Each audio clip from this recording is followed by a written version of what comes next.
Sawang-sawa ka na ba sa adobo? Pero bago ka pa magsawa, alamin mo muna kung saan nagmula at kung paano ginagawa ang original na adobo.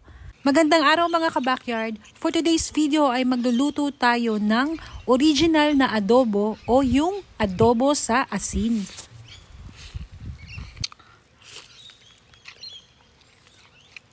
Bago nga pala tayo magsimula magluto, ay share ko lang itong aking backyard na paglulutuan. Ito yung lugar dito sa amin sa Australia ng mga mayayaman. Tingnan nyo naman, pati yung tae. Mamahalin po, di ba? Ayan. Huwag na nating patagalin ito at simulan na natin magluto ng ating adobo sa asin. Pero bago tayo magluto, gusto ko nang magpasalamat sa may-ari ng backyard na ito na sina Ben at Carrie. Maraming salamat. Sa mga hindi nakakaalam na tulad ko, lately ko lang nalaman, ang original na adobo pala ay nagmula sa mga Bisaya. Ayan. Sila talaga yung nagpauso ng original na adobo. Meron tayo ditong mahigit 1 kilong pork belly.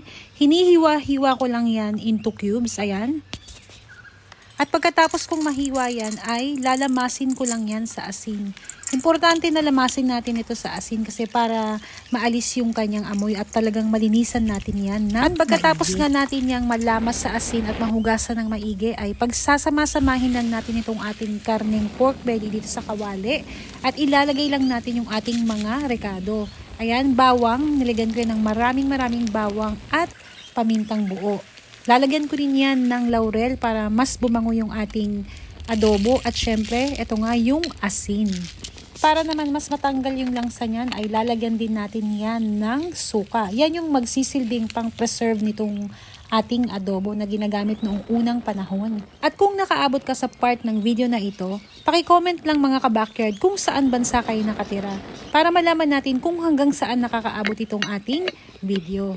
Tinakpan ko lang yan at pakukuluan natin yan ng 45 minutes o hanggang 1 oras. Makalipas ang 45 minutes, i-check na natin yung ating adobo. Sa puntong ito ay medyo masabaw-sabaw pa siya. Ang gagawin lang natin ay patuloy lang nating lulutuin yan hanggang sa maiga yung sabaw at magmantika itong ating adobo. Makalipas yung 1 oras ng pagluluto, ganito na yung itsura niya. Unti-unti nang lumalabas yung kanyang sariling mantika. Sa puntong ito ay piprituhin lang natin siya sa kanyang sariling mantika hanggang sa ma-achieve natin yung ganitong kulay na golden brown. At kapag nag-golden brown na yan ng katulad nito, ibig sabihin yan ay luto na yung ating adobo sa asin.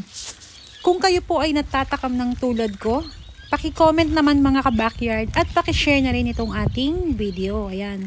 At para naman makumpleto itong ating recipe ay gagawa tayo ng pinaka-perfect na sausawan nito. Sobrang basic lang nitong ating sausawan pero panalong-panalong ka-partner yan nitong ating adobo. Naglagay lang din ako ng sibuyas, sili, asin, asukal, pamintang durog at syempre yung suka. At ayan, gawa na yung ating sausawan. Huwag na nating patagalin yan at tikman na natin itong ating adobo sa asin.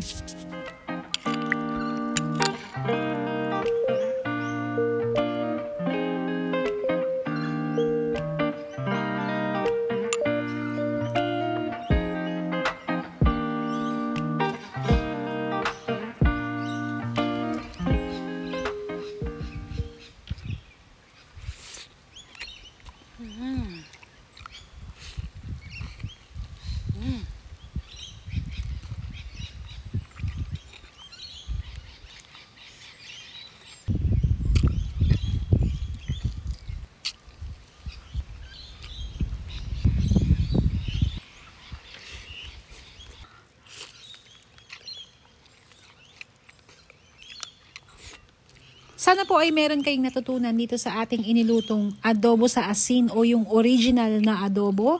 Kung hindi mo pa po nalalike yung aking page, paki-hit lang po yung like at follow para po na-update kayo kapag mag-upload ako ng bagong video. Ayan po. Maraming salamat mga ka-backyard at hanggang sa susunod pumili nating pagluluto.